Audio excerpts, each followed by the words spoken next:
So having understood all of these issues, having understood all of these problems, we went to a lot of fleet owners, fleet operators. We spoke to close to 1,000 delivery riders and brought them our solution. And it was very clear to us that a vehicle that was used for fleet applications needed to be tougher to take all that extra abuse. It needed to be more reliable. It needed to have better ergonomics because delivery riders ride 10 to 12 hours a day versus personal mobility vehicles. So if you and I own a scooter or a motorcycle, we ride maybe an hour or two a day. But a delivery rider goes for about 10, 12 hours a day. So that 5 to 6x kind of usage leads to a lot of fatigue, lot of occupational injuries in the long run, and that needs to be mitigated with better ergonomics.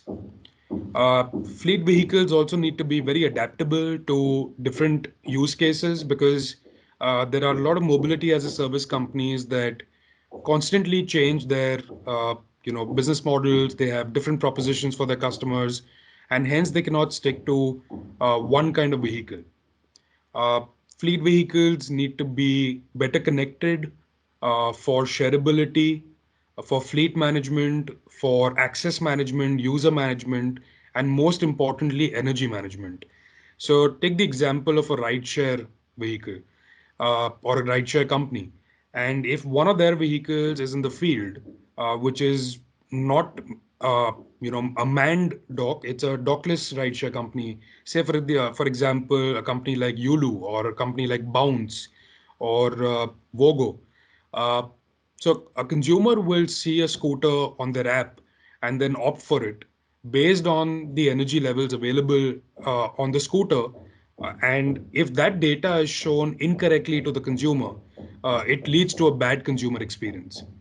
Even for the company, if energy levels are, uh, you know, incorrectly reported, which is mostly the case with aftermarket accessories because they're not designed with the vehicle, they're not engineered with the vehicle. They end up showing wrong GPS data. They end up showing wrong energy levels. And with GPS data, there have been cases where a scooter was right in front of the customer, but it didn't show up on the app. And in another case, the app showed five scooters, but there were none parked over there. So for better connectivity, you need uh, vehicles that are engineered with this telemetry right from the factory, right from the development and built in right from the factory and not used as an aftermarket accessory. And finally, fleet vehicles need to be purpose built for better unit economics. They need to be more profitable. They need to deliver a lower TCO, not just on energy, but also on upfront purchase cost, also on maintenance cost. So, based on all these learnings, we developed the Dispatch scooter. The Dispatch scooter is extremely adaptable. It's it can do multiple use cases, as you can see here. Uh, what we have is our IP, which is the quick swap plate. Within seconds, you can swap the accessory for a delivery use case, for groceries, for a delivery use case, for e-commerce parcels. You can carry a refrigerated box. You can carry a heated box. It can have a pannier rack. It can have first responders, equipment. We also have a vending system, as you can see on the extreme right. So all of this can be used by a mobility as a service company for multiple different fleets and for multiple different types of use cases. When we say that vehicles need to be tougher, it's because these vehicles face a lot more abuse, stress, and a lot more strain because personal mobility, you ride 20, 25 kilometers a day, but here we're talking about anywhere between 70 to 100 kilometers a day. So when you talk about 3x, 4x kind of usage, and in certain cases it even goes higher, you're putting a lot more stress and strain on the vehicle. And the vehicle needs to be able to take that over its life cycle. So you need to make the vehicle tougher. You need to have custom suspension that reduces the stress that is transferred to the chassis. Uh, you need to have components overall that can take that kind of can have that kind of endurance.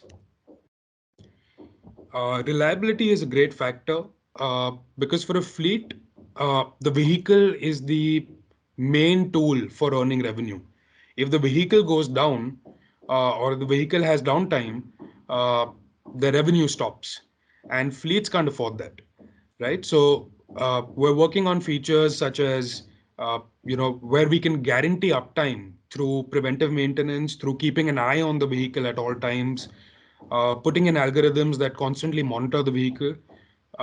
We also have quick turnaround possible through swappable batteries and many other features on reliability.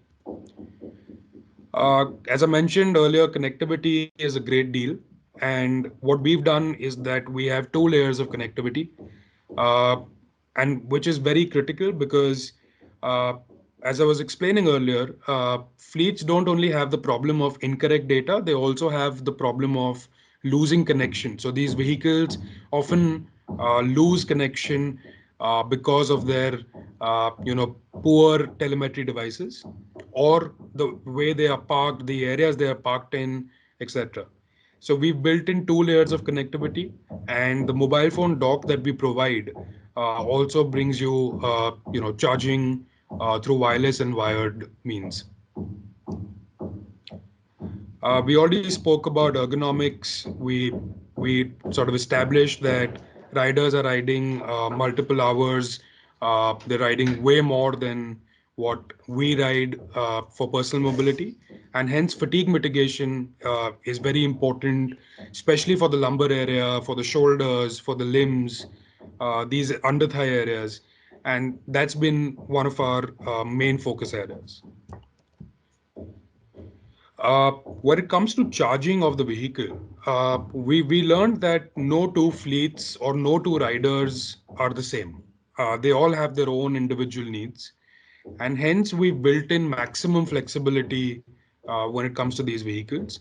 Our vehicles can be fast charged at a public charging station. They can be charged with a home AC charger. We also have a portable charger, and on top of all of that, if the user or their use case is not such that they can charge, we also have the capability to swap. This makes it very important because uh, this is very important for fleets because uh, fleets sometimes operate in multiple shifts. So uh, the same vehicle is used by multiple riders, and there are fleets that use the vehicle for upwards of 20 hours a day, sometimes even 22, 23 hours. So there's hardly any time to put it to charge. And for them, the higher the consumption from the vehicle they can achieve, the better in terms of profitability, because they can achieve more from a single asset instead of having multiple assets. So swapping becomes very critical for them. We've also built in a lot of flexibility. So through business model, uh, we're able to offer fleets the option to either own the battery packs or whether they want to own one or two based on their range requirement, or they can own one and rent one or lease one as and when they need a top up for certain days when they need more kilometers, or they can just go for complete flexibility and rent both packs. That way, they don't own the battery packs. They use the swapping network. They get packs on lease, pay per kilometer, pay per swap. There are multiple options. So this makes it very flexible. You always have access to latest packs. You don't need to worry about degradation. You don't need to worry about cell quality. You don't need to worry about basically anything with the pack. So your asset cost becomes almost half because you're not buying the scooter with the packs. So that's a great deal of advantage.